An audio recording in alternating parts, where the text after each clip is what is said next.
What became of Ralphie after dinner with his family at a Chinese restaurant on Christmas Day? This straight-to-video picks up the story 6 years after the events of that day. This is a cute little tale, and it's fairly entertaining.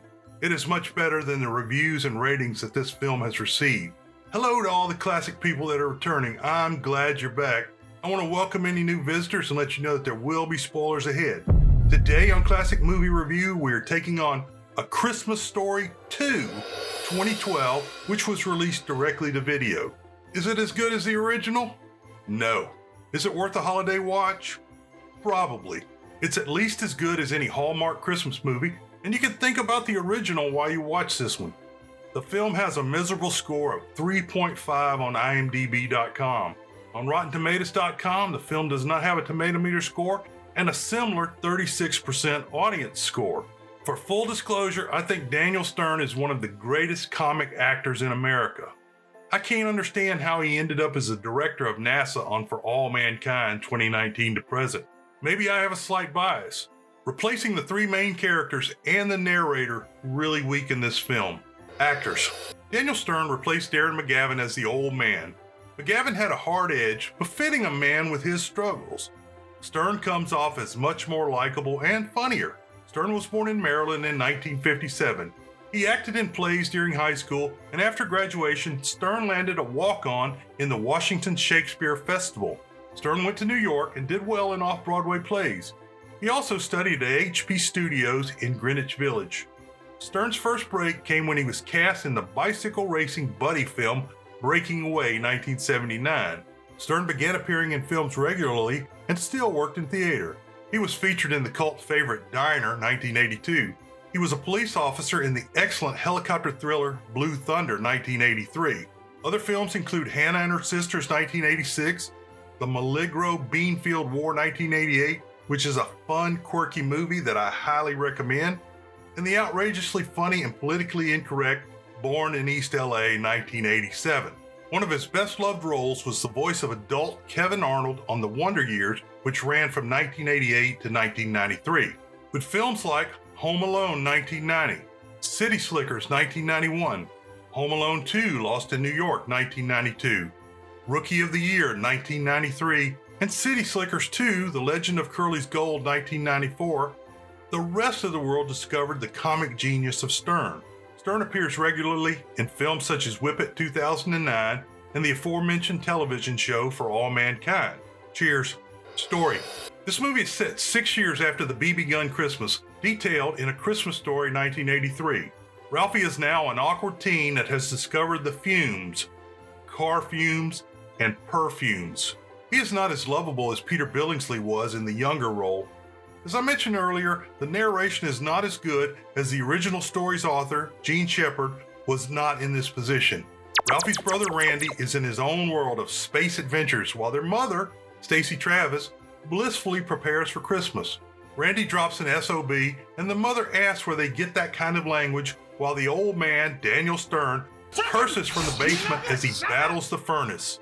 He also shouts, Hassenfever, thank you Laverne and Shirley.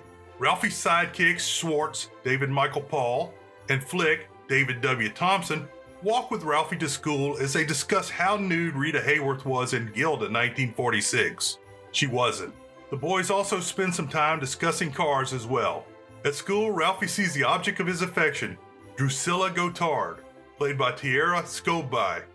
I don't know about that name. She might be a vampire. Drusilla is dating the school football quarterback.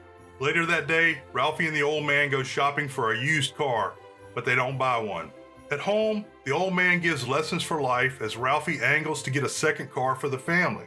Suddenly, the old man rushes to the basement to battle the furnace. It's a clicker! Ralphie spends time dreaming about saving Drusilla from Nazis and sniffing her hair in band class. Restraining order? Ralphie goes with his buds to the car lot. He sees the Mercury he wants and accidentally rolls it into a pole, losing his pants and causing $85 worth of damage. Wheel just once. The average salary for a non-farming American family was around $3,000 at the time this movie was set in. The auto dealer wants the money or he will call the police. Ralphie says he will get the money, but he doesn't know how. He is given until Christmas Eve to pay. Schwartz and Flick agree to help, but they only have $19 total. Ralphie has a fantasy about being executed for the money. Ralphie confesses to the old man, but the father is so cheap, he freaks out when Ralphie asks for the money. He flatly refuses. The next day, Ralphie and his cronies go to work at Higbee's department store. He has more fantasies about the American president congratulating him for being the best worker, and of course Drusilla falling in love with him. Higbee's is the store with the mean Santa from the original movie. The old man continues his battle with the furnace. He decides he needs a new furnace more than he needs a new car, but he balks at the $395 price for the new furnace. Later, he goes with his wife to buy a turkey. When the old man sees that turkey is 40 cents a pound, he freaks out and returns the bird. The old man decides to go ice fishing and get the family a fish for Christmas. Back at Higbee's, the boys are terrible workers and are moved to various jobs within the store. Flick gets his lips caught in a suction tube. The old man spends time ice fishing but fails to land a fish. He finally purchases a used furnace. The three boys are assigned to work as Santa's elves after they've failed at every other job. Naturally, Santa is mean and mocks all the kids' requests. A slinky? You waited 2 hours in line to ask for a bedspread? Fat, judgmental, capitalist bastard. A poverty-stricken child comes to Santa and asks for a car tire. Ralphie asks Santa to be nicer. He then tells the other children to leave because this guy's not worth it. Flick and Schwartz get into an elf fight. Oh, here we go, elf fight! Santa quits, and the manager fires the trio. Mother and the old man fight at the fishing hole as he fails to land a fish. Mother leaves to go caroling with Randy. Ralphie walks the streets of the town. It's a Wonderful Life 1946 is playing at the theater. Ralphie sees the kid who wanted a car tire in the alley. The kid's family is homeless and their car needs a tire. Ralphie goes to the lake to visit the old man. The old man is proud of Ralphie, and the boy can't tell his dad that he was fired. Later, the old man comes home, failing to have caught a fish. Mother secretly dips into the money she has collected while washing the old man's clothes over the year. In the morning, Ralphie returns to Higbee's and asks for another chance. After a bit, the manager gives him another job. They dress Ralphie in a reindeer costume and send him outside by the front door of the store to hawk customers. This really brings back the deranged Easter Bunny scene from the original A Christmas Story 1983. Ralphie hops and rings his reindeer sleigh bells as the Salvation Army bell ringer works harder to match the noise. Ralphie sees Drusilla and her boyfriend approaching. While trying to hide behind the other bell ringer, Ralphie spills the money collected in the kettle. Ralphie confronts a man that stole a blowing away $5. For his efforts, he gets a gut punch and the money back. Drusilla's boyfriend laughs at the downed reindeer, but she does not. After his payday at Higbee's, Ralphie has almost enough money to pay off the car dealer. On the way to make the payment, Ralphie passes the Fragile lamp in a pawn shop window. He sees the homeless family in the alley. He takes the homeless family to dinner at the Chop Suey Palace and buys them a tire. Later, Ralphie brings home a package and hides it in the basement. At the Christmas dinner, the old man begins explaining to the two boys that he failed to catch a fish for the family. Suddenly, Mother comes out with a large cooked fish on a platter. She has used her saved laundry money to help the old man save face. The old man vows to not be a cheapskate in the future. Later, Ralphie goes to the car dealership to pay the money he has remaining. The dealer takes the smaller amount and says he has already sold the Mercury. The car dealer tells that he hooked an absolute sucker and had him buy the car. On Christmas morning, Randy and Ralphie run downstairs and begin tearing into gifts. Aunt Clara sends Ralphie a sailor suit. Randy laughs until the tag is checked and the suit is really for Randy. They dress Randy up in the ridiculous suit and have a good time.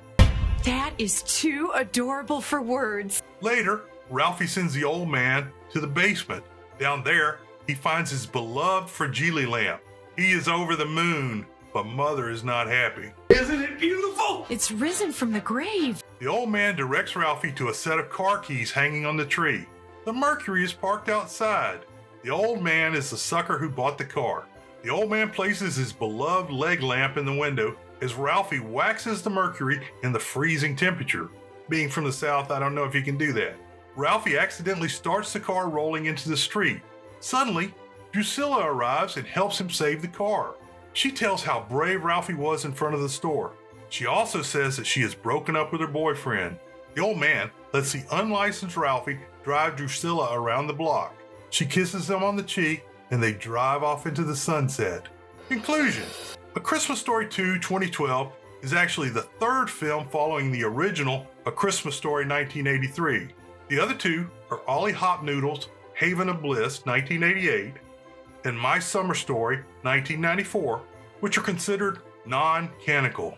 I thought that was only for Star Trek and Star Wars. I have not seen these two films and never even heard of them before researching this episode. For safety's sake, avoid these two at all costs. World famous short summary: it was a simpler time.